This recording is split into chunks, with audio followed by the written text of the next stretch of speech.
So there haven't been too many videos lately, but I have been moving a lot of furniture. This desk where I do all my hobby and computer stuff, for a start, has moved about 3 feet further away from the wall, which, if we bring the camera over here past this wonderful comfy chair, and you can see here that some furniture's actually been moved. Don't know if you can see the imprint on the carpet of where the legs were. There are also some boxes piled up here, and I'm going to have to get the vacuum in before I put any other furniture in here, because that bit of carpet hasn't been visible for quite a few years now. So here is the bare wall that previously had the orange screen, and before that it had a green screen. And you can probably see why I opted to have those various colours in the background, because it's quite a hideous sight.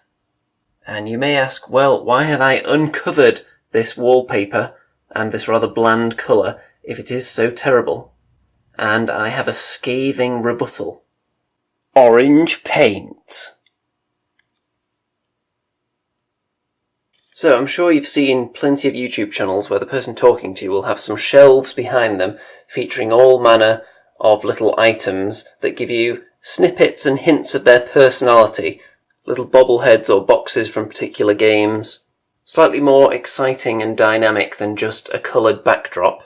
So that is why the desk has moved further away from the wall, to allow me to put some kind of shelving unit in here which will then house various exciting items which may change on a weekly basis.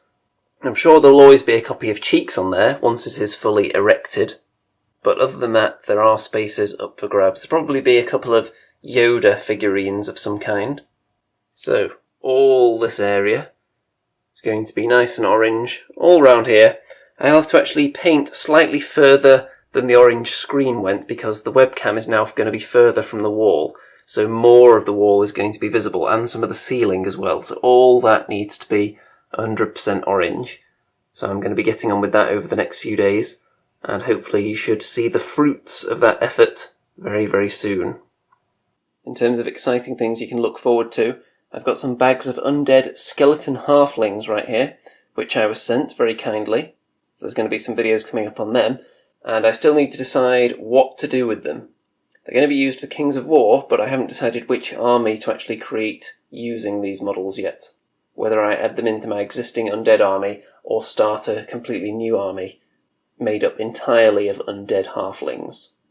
Over here on the gaming table, it's a little bit of a mess, because I've had to move a lot of boxes around to make space for all the moving furniture, but I have got my entire goblin army out for Kings of War here, which I took some nice pictures of recently, and I put out an open challenge to the Kings of War community, looking for people to come and take on this entire collection in battle.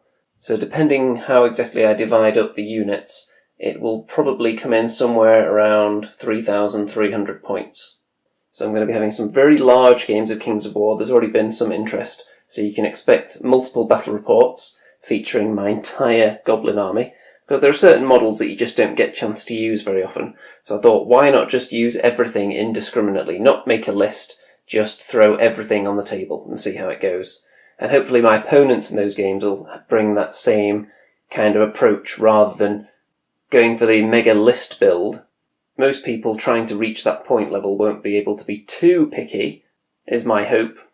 So say goodbye to this bland wall colour, because it's time to get orange on the wall with a paintbrush. Yeah.